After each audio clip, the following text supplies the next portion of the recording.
The original version of the Afeela, which we had in GT7, more of the kind of prototype test car, if you will, the showcase of what it would be, is one of those cars where, although you can say stuff about it, there's really nothing to say. It's a nothing car. It's completely empty calories. It feels like driving a box. It feels perfectly suited to being like a mode of transport in a city, like a taxi, maybe even an automated vehicle, Blade Runner style, but in a racing game, it just doesn't fit. And unfortunately, that's how a lot of these electric cars feel, in Gran Turismo in particular. And I've said it many times, and I know some of you will be annoyed to hear it, but Forza really does have a far better handle on including electric vehicles in the game, and it annoys me because Gran Turismo has so much more to offer, and occasionally you'll see an electric car in there which is really good, or at least an interesting alternative. And I think, to be honest, one of the prime examples was actually the Tajima E-Runner, an 888 horsepower car which, even as a heavy rally vehicle, was still really interesting, a cool alternative. It's no Scudo, of course, but it certainly wasn't slow, and it was this fascinating peek into an alternative kind of racing, or motorsport. These road-going versions, though, they're next to useless, fine at best, and that's why something like the Tesla, which we had added before with the body kit, the upgrades, the all-wheel drive, of course that being the huge advantage over the Model S, well, that actually felt refreshing because you could use it for stuff, and it was really good at around the 500 point level. As I've alluded to a couple of times now, though, I'm actually happy to be able to say some positive things about the Afeela. I still couldn't care less about the other version, which we already had, and I really hope that they don't bother including it in the next game just to pad the car count, although they probably will, given its Sony involvement. This one, though, is simply put a better car. Visually speaking, aside from the radar setup on the roof, it looks almost identical until you actually drive it, because this one does have that deployable little ducktail spoiler on the back, and I don't recall the other version having that. In terms of its interior design, it has, again, that very Tesla, clearly inspired yoke steering wheel, and it's clearly all the early days of vehicles driving themselves. If the government doesn't want you to go somewhere, they'll send you back home. All these 15-minute cities and all of this rubbish, which we are unfortunately inevitably heading towards because the good guys never win. This car in a racing game doesn't make too much sense when you consider its spec. It's not bad per se. It's a 2,400 kilo car, so very, very heavy indeed, and then it has 480 or so horsepower, so it's no slouch. The fact that it's free, of course, is a huge bonus, meaning it's actually quite a quick car when you consider that kind of value for money. The real question is, though, what's it actually like to drive? Well, the fact that you can actually tune the suspension, that alone makes a huge difference to the car. You actually don't need to drop the weight to immediately feel the difference in the car's manners, in its handling. You can change the aero setup as well. You can do the chin splitter. You can fit it with a pretty ghastly looking rear wing, in my opinion, but it's there if you want to use it. You can change the rims and a few other things as well. So there's a little bit of modification there. It's still essentially a plastic looking box. Interestingly, this is actually not quite as impressive as the existing version in terms of point level, but I'm actually going to say that that's a good thing, because this is definitely a better car to drive. It's a better car to look at and a more useful car overall. So the fact that the point level is lower, I think, is actually good. That's more useful. And it's not like it's a huge difference anyway. The existing car was 536 points, just under 537. This one's 530. That could make the difference when it comes to adding weight or reducing power to, again, say the 500 point level, or perhaps even lower. And one small detail that I do find quite amusing about this car, which you'll definitely see in the POV footage here in the video, is that Polyphony's attention to detail on this car actually goes so far as to replicate the annoying glare of the sun on the screen inside the car, which is something which happens quite a lot on vehicles these days with all of those huge screens inside. I get that it's where everything's going, but again, it just annoys me, to be honest. And there's no way you can say that phone is distracting when you've got all of those screens all over cars these days. iPads in Teslas, massive screens across the front of cars.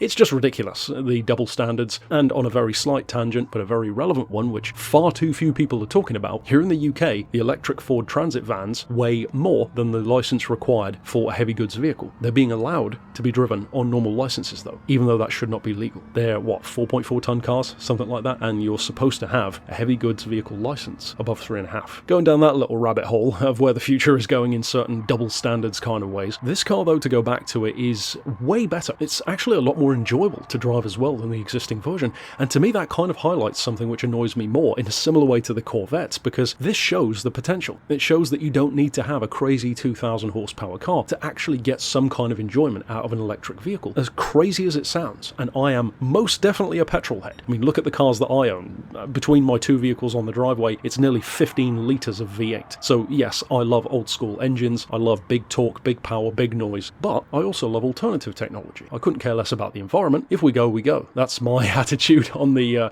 global warming crisis, but I do love electric cars when they're interesting, when they're fun, which is why I'll always go back to, for example, my Beards and Cars series, wherein I wasn't a fan of the Tesla when I drove it, but then the Jaguar I-Pace, which has had a rough history since then, it was actually way more fun to drive, because it felt like a good car that then happened to be electric, not the other way around. And to me, that's what interests me more about stuff like the Lotus Evija. It's this awesome hypercar that happens to be electric. To me, although this is definitely not on par with how fun an I-Pace is, and I would imagine nowhere near a Lotus, it is actually quite fun, and it captures some of that spirit of what electric cars can be like to drive. The problem is, with the Sony involvement, you have to think, well, of course it's going to feel good in the game, they want you to like the car. I'm glad to be able to say that they don't quite go overboard in that regard. A 2.4 ton car is never going to corner like, a Lotus, but it does well for what it is. It is an obscenely heavy vehicle if you consider it. It weighs more than a Bentley Continental GT. It almost weighs as much as my 21-foot long V8 Huss. The fact that it can corner at least as well as it does, even with no diff tuning whatsoever, that's quite impressive. The brakes, I will say, definitely leave more to be desired, so you do have to account for that. But again, with that kind of inertia and the sheer amount of mass that you got on the car, it makes sense why the brakes would be maybe a little bit under par, especially when Gran Turismo really doesn't do a great job of representing regen, if at all, in the game, to be honest, that I've noticed. Overall, although I am saying nice things about the car, it is still very much so the kind of vehicle which I won't be using that often. If I drove one in real life, I feel like it would probably bore me, because it does seem a bit more like the Tesla school of thinking rather than the Jag school. That's it for my thoughts on not just the car, but some additional thoughts on electric vehicles as well. Weigh in with yours down below, and of course, now that we've talked about all four vehicles, which one was the standout for you? I would imagine for many people probably the Renault Aventime, but were there maybe some surprises, positive or negative, such as the ones that I had for you too? We'll have to see what arrives next month. If we do get an update next month, of course, it's not always guaranteed, and I'll see you then. But for now, thanks for watching.